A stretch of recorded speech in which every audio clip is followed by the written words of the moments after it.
As we just saw, it's not enough just to have a great product or service. You also have to know how to set up an efficient sales operation. So let's turn to this week's board of directors to ask them about this. Greg Alexander is the CEO of the strategic advisory firm Sales Benchmark Index, and he's author of the book Making the Number: How to Use Sales Benchmarking to Drive Performance. Jeffrey Carr joins us again. He is the executive director of NYU's Stern Berkeley Center for Entrepreneurial Studies, and Erica Duignan-Minnihan is here again as well. She's the CEO of Minnihan Consulting, a company which provides advice and services to startups looking to raise capital and expand. A new job for you, so congratulations on the company. Thanks, and thanks everyone for joining us. Greg, let me start with you. How do you decide whether you should hire outside salespeople or hire them in-house, assuming you can afford both? Yeah, there's a general rule of thumb that a territory needs to produce greater than $1 million in revenue before it can justify an internal salesperson. So for small business owners that can't generate that kind of revenue in a given territory, it's usually best to contract with an outside sales force. But Jeff, it's hard to find somebody who's good. And how do you know, A, if they're good when you hire them, and how do you incent them to concentrate on your business if they're working on a bunch of other businesses as well? Well, I think this is like a lot of things. It absolutely is a networked-based decision that has to happen. I would always start with customers. So issues of distribution and sales. Rule is customers determine channels of distribution. So you need to talk with your customers, your large retailers, find out whether they'd prefer to buy from a multi-line representative or whether they want in-house sales. And I would start there for references, and then you just build from there.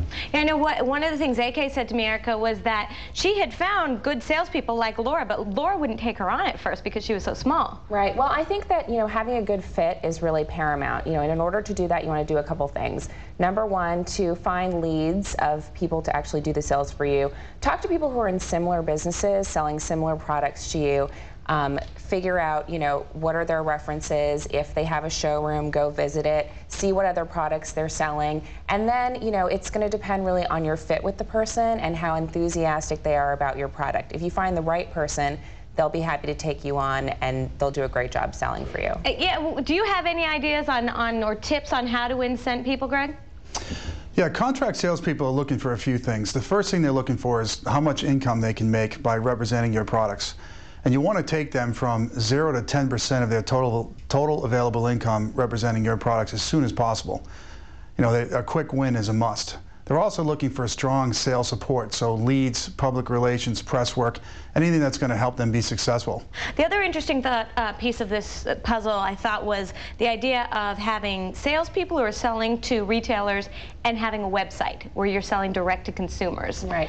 Well, selling direct to consumers is a lot more time consuming because each sale, each customer has to absolutely be nurtured. You have to be right on top of it. But the upside is that it does give you more insight into what your customers need and want, and gives you a little bit of a closer relationship with their actual purchasing habits and what they're looking for. So Greg, does it make sense to spend time going direct to consumers as well? My recommendation would be to pick one strategy and focus on it. As a small business owner, you only have so many resources, so you want to concentrate those resources in an area and do it very well.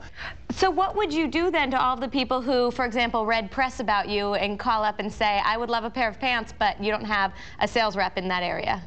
Well, one thing you could do is contract with a call center and work with that outsourced agency to teach them how to receive those calls and convert them into sales. All right. Well, Greg, thank you so much for coming on the program. We appreciate all your advice today. Thank you.